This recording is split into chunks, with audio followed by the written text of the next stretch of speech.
Hi everyone, welcome to Dual Citizens. I'm Stephen McAlpine. And I'm David Auld. And I'm Albert Mohler, president of the Southern Baptist Theological Seminary in Louisville, Kentucky.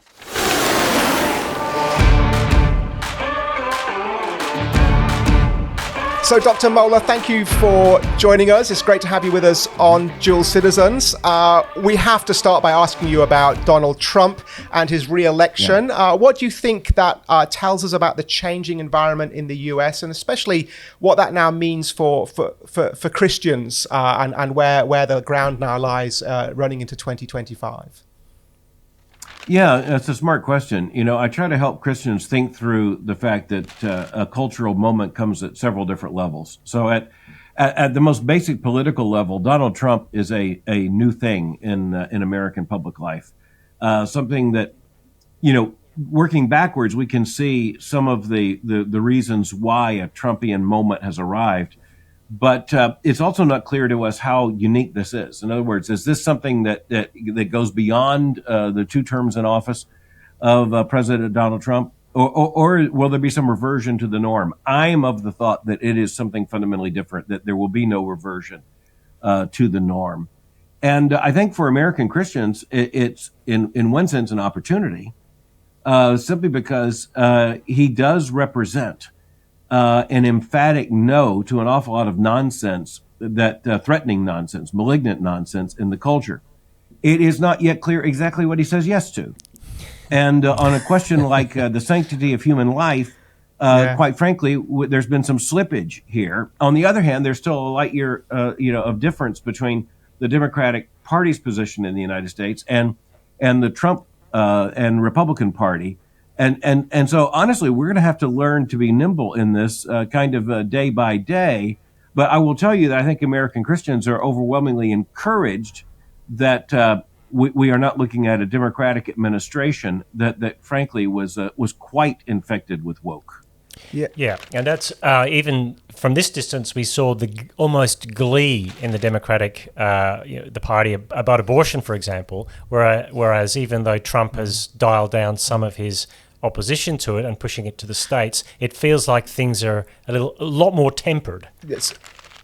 Does that explain, therefore, some of the shift that we've seen in the way that Christians have spoken about Trump? Can you just help us again get our head around that as well? So over the last 8 years, there's been this kind of real shift. And of course, you're smiling gently because you yourself gave an emphatic no the first time round, and yet 4 years later, advocating for voting for him. So again, just help us on the outside to understand what happened you don't have to tell your own story, but what happened for Christians there in America with that movement? And is that part of this sort of more permanent change that's happening? Yeah, well, number one, I'll just be honest. I don't think there is any way to explain how most Christians in the United States evidently feel about Donald Trump, other than to say the background is a sense of cultural crisis. And I don't want to use the word panic, but honestly, it's close to panic, in the sense that American evangelicals have found themselves in a political moment not of our devising, but and one that's requiring a lot of revising, just in terms of rethinking, some of the things. I go back to 2016. You're absolutely right. I opposed Donald Trump, not so much as a statement about him, as what he said he would do, but rather a statement about Donald Trump, and that he had come out of a position in which, quite frankly, had been very pro-abortion. Now he's anti-abortion. I had no confidence whatsoever he would follow through on those convictions. He did. And so that's why I changed my position in 2020. It's because my political goals hadn't changed, but my evaluation of Donald Trump in terms of whether he would keep his word on these issues had changed. And so in 2024, quite honestly, I probably would have chosen another Republican nominee. Simply because as a Christian, I'm looking at all kinds of issues and qualifications. But there is no doubt that Donald Trump is at the very top of a political movement of which he is very much the substance and the style. And so, the fact is, it wasn't a close race. Almost the style the is Republican the nomination. substance, Yeah, that and as we say, in one sense, there was a sense that you should have voter purity culture, that you can't vote for this person because of this one issue. But it seems much more complex than that, especially around the issues of the woke stuff that's been going on. And is this the death knell for the real hard push for that hyper-progressive framework in the United States? Do you think that? Oh, in my wildest dreams, I could hope of it, but no, I do not believe that is the case. No, and it is because the way the left works, and so this is a part of what it's hard to describe to people who don't think about this all the time. But the very fact of being a conservative means you want to limit leftward expansion, leftward progress, leftward ideologies, and so the problem is that the left wants more than anything else to transform the society. And so every setback for them is seen as a temporary setback. And they also learn a new set of tactics and a new vocabulary. But, the fact is that the woke movement in the United States is just the latest version of the same activist left that's been at work throughout the 20th century now into the 21st century. They will regroup on the other side. And quite frankly, because of their own worldview, they're absolutely confident they will eventually win. And so and by the way, this is all they've got, which it's a woke religion, and it's overwhelmingly secular, overwhelmingly leftist, and so it's their faith, and so they'll be back, and they will find some new vocabulary, but you know what, the same old arguments, they're making the same arguments as the Frankfurt School made in the 1920s and 30s. Yeah. There's not that new. No. Do you think the Democrats, though, as a party, will be a little bit pragmatic about it and damp down, until at least they get into power, that aspect of it? Because you already see that. You go to every YouTube clip and every commentator is saying, we must dial this down, we must listen to people. Will that happen? I seriously doubt it will happen, and that's because the demographics have fundamentally changed. And by the way, the parties aren't victims of the demographics; they're driving the demographics. So the big shift on the left, and this is true in on both sides of the Atlantic here, it's true in Europe and in North America. The more liberal party has basically shifted from the party of the working class to the party of the highly educated technocratic elite. That's happening in Australia too. Mm-hmm. Yeah. Yeah, I can see that it would. I think that's a surprising phenomenon in one sense. But what it means is that there's no one to correct it in the Democratic Party. There's no one to correct the left. The left has kicked everyone else out, and so it's very hard to imagine how there will be a fundamental correction. This is where in the United States it kind of differs at the state level and at the national level, and so state by state you could have some more moderate Democrats. But, they haven't fared well in terms of national politics because all the energy is now in the left wing of that party. And honestly, I think with the younger and younger, more radical people coming into that party, it's going to be difficult for that to be stemmed. So Christians in the States are now sort of swimming in this battleground where there's the Trumpism going on one side. I hesitate to say the right because, like you say, you can't quite work out where he is. But on the other side, there's this wokeism, and we're going to get this resurgence, we're thinking. And we spoke to Rod Dreher recently, and he said exactly the same thing. He says he thinks they're going to come back like a toddler on a tantrum later on. So how do Christians then navigate that and don't get lost in just the politics and manage to get clarity on Jesus and the gospel in the middle of it? How do you bounce off that and make the issue Jesus? I think by faithful Christian discipleship in the context of a local church, faithful Christian parenting of the raising of our children and the nurture and admonition of the Lord. The left can be leftist full time. Conservatives, true conservatives, Christian conservatives can't be conservatives all the time. And by that I mean in terms of activism. In terms of conviction, we better be consistent. But in terms of activism, we're the ones raising the kids.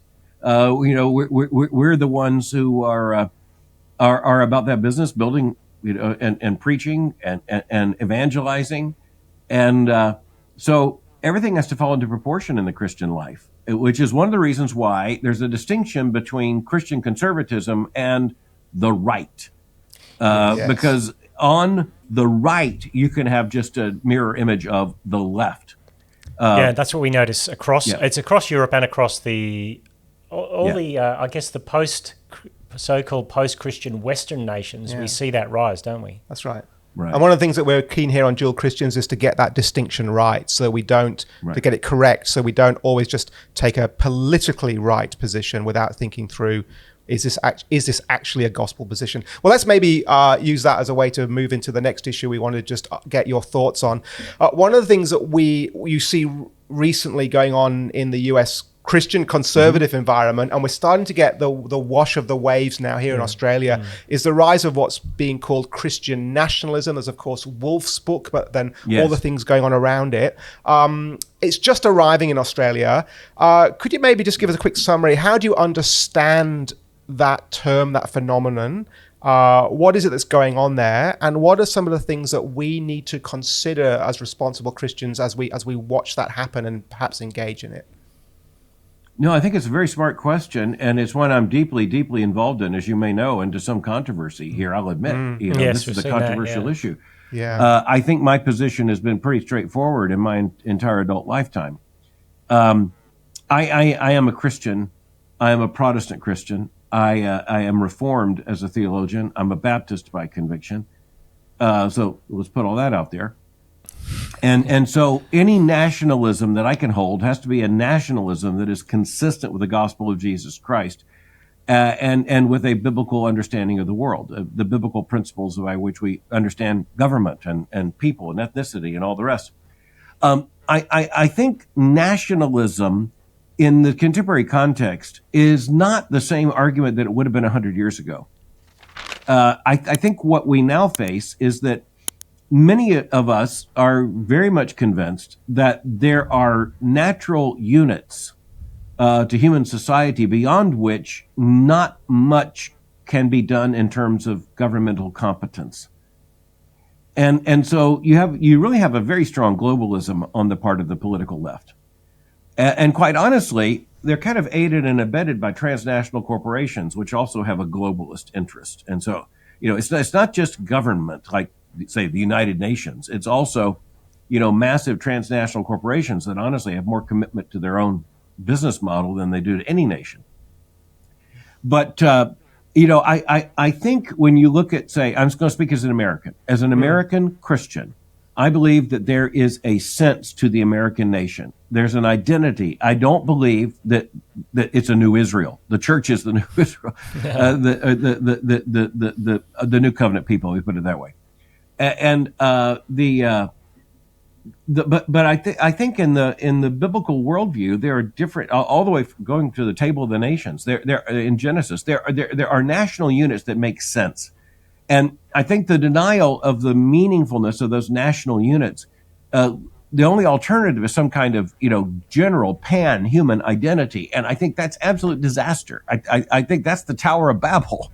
And so I think Christians are coming to the understanding that there are limitations to what government can do. And it seems like, I think the biggest abstraction that really has any workability is the nation. And nations are based upon certain presuppositions. And then in the United States, I do not believe that all of our founders were Christians, but I do believe that the only available worldview to the founding of this nation, with its laws, its customs, its constitution, its morality, it was all biblical because there wasn't an alternative. It was the same biblical worldview that had shaped Western civilization. So let's just say that when the founding fathers of the United States talk about marriage, they only have one thing in mind. Clearly, one thing in mind. And that one thing in mind is absolutely consistent with what the Christian church has taught about marriage based upon biblical authority for what was then, 1,800 years and is now more than 2,000 years. And so if I'm unapologetic in saying that I believe that this nation is important, I believe Australia is important. I think clearly Australia is not an uncomplicated nation, nor is the United States of America. For one thing, we're very young. The younger you are, the more complicated you are. Because, if you compare, say, the United States with Italy in terms of language and culture, much older, and it's different. Where the United States, a transcontinental nation, we're held together by ideas and by a common culture and by a common language. And so I think and by the way, Christianity, I see, is very much a part of that. So, I mean, I'm so bold as to write in this area and say, I don't believe there's any stable future for the United States without an acknowledgement of the basic Christian presuppositions, biblical presuppositions that made, say, our constitutional order possible. I am not calling for a national church. I'm a Baptist, so can't do that. Sure.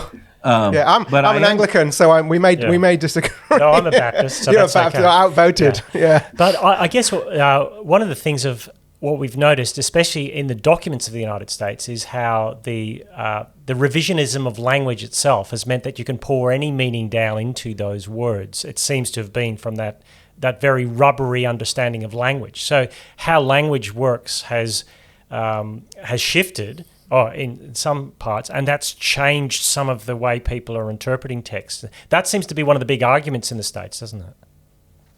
Well, it is, but a language is never perfect. We as Christians understand that. But we also believe that propositions can be true or false, and that language can convey meaning.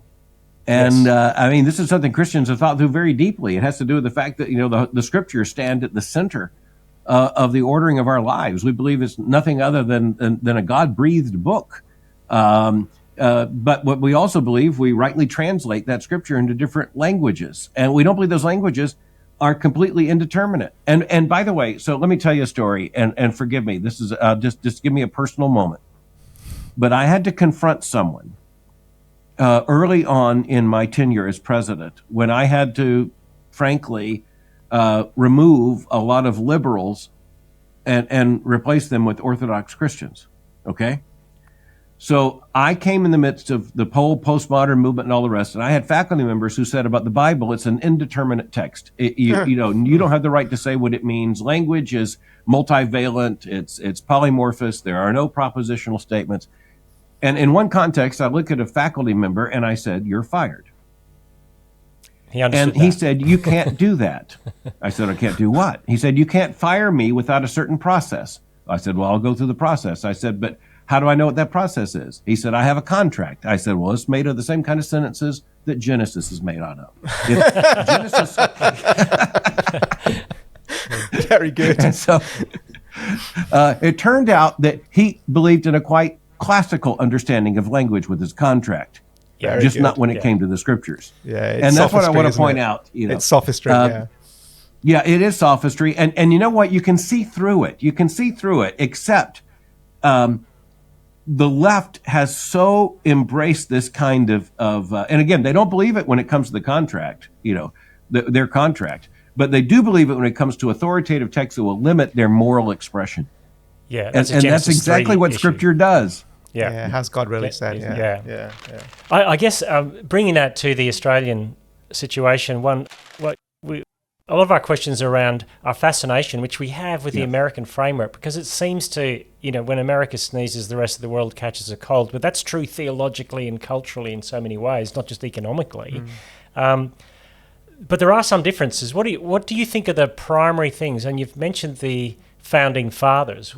Ours is different here. Yeah. What do you think people around the West need to know about American Christianity in America that perhaps we don't quite get? Is that the right way? I think that's right, because sometimes we see people bring things into the Australian context. It was interesting around all the COVID debates about lockdowns and so on. It was interesting to see conservatives here almost without any critique and thinking of how do I map this over, just bring over the American arguments, which I want to argue make a lot of sense in that context with those political assumptions, but in ours with a different system and different underlying assumptions of what the state is and so on, they were a bit confused. So that would be one recent contemporary example. But what is it we just need to keep understanding about America and how American Christians are?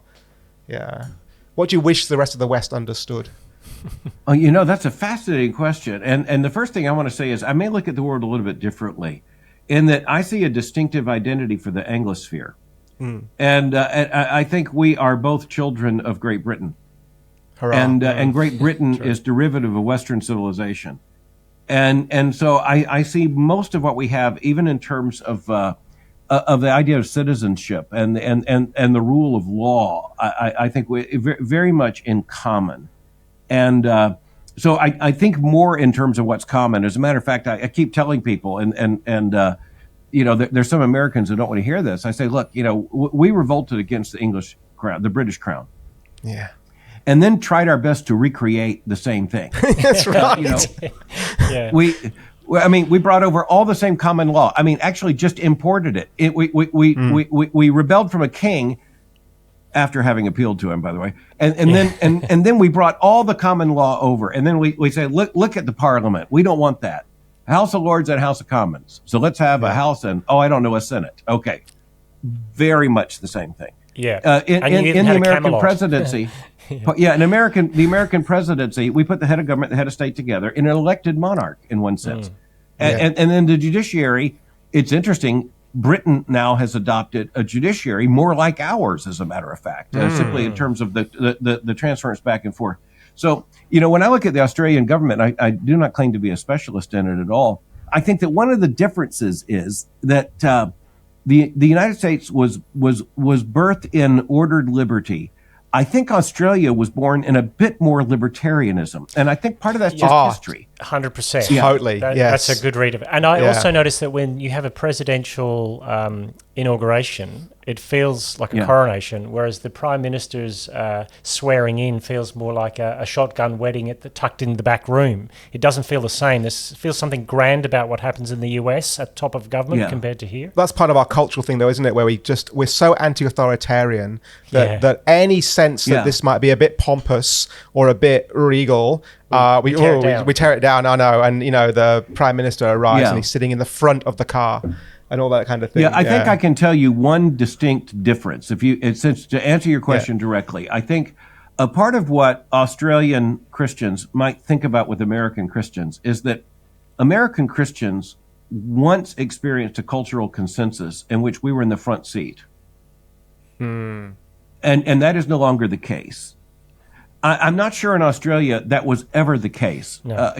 And so I think that could be a category distinction between the American experience. And so American evangelicals tend, to feel a sense of crisis, but also tend to think, there are a lot of us. And if we can just combine our efforts and just, be actively engaged, we can make a huge difference. When I talk to brothers and sisters in Australia, I don't have the same kind of, I don't feel like it's the same kind of argument. And I think the historical experience is part of it. Well, that is so true. We have always seen ourselves as, I guess the creative minority, but a couple of percent, and not as a political bloc of any description. Would that be true? I think that's right. I think that's entirely right.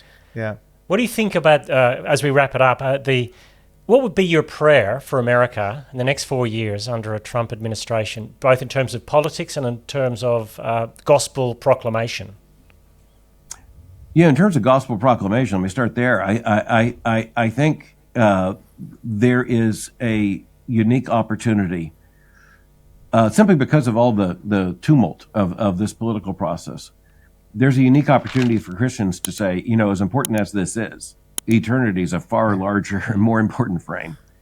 And, to turn from the political to the theological and from the controversies of the day to the gospel.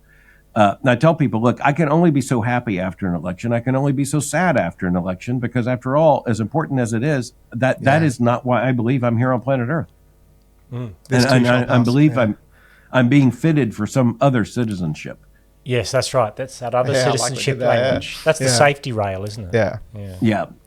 The thing I would say in terms of the American church and Christianity, we have to keep our wits about ourselves, and it is because all of the traditional kinds of off ramps and mainstreams, what you say, just on a highway, on an expressway, all the signs are being changed. And we're going to have to keep our wits about ourselves to make sure that we don't just, because I think there's a danger right now that Christians are told, this is the way to go. And I think in a way that we may regret, a lot of Christians may go there without understanding we can only go so far that direction. They're Christian principles, biblical principles that constrain us. And by the way, one of the things that means is that, rightly understood, gospel Christians can only be so happy in this world. I say that with a smile. But we can also only be so sad in this world. Because the most important thing that to which we cling can't be taken from us because the world didn't give them to us. And so I love the name of your podcast, Dual Citizens. It's just a good thing we remind ourselves constantly, to the glory of God, we are meant to be faithful in this citizenship. But we can invest no ultimate hopes in this citizenship. Yeah, that's a good We're one. awaiting a savior from somewhere else. Yeah, not Mar-a-Lago. Yeah. Dr. Mohler, thank you so much. It's been great to have you with us. We appreciate time is limited, and we're very grateful for you giving us some of yours today. Well, it was a phenomenal conversation. I enjoyed it, and God bless you all.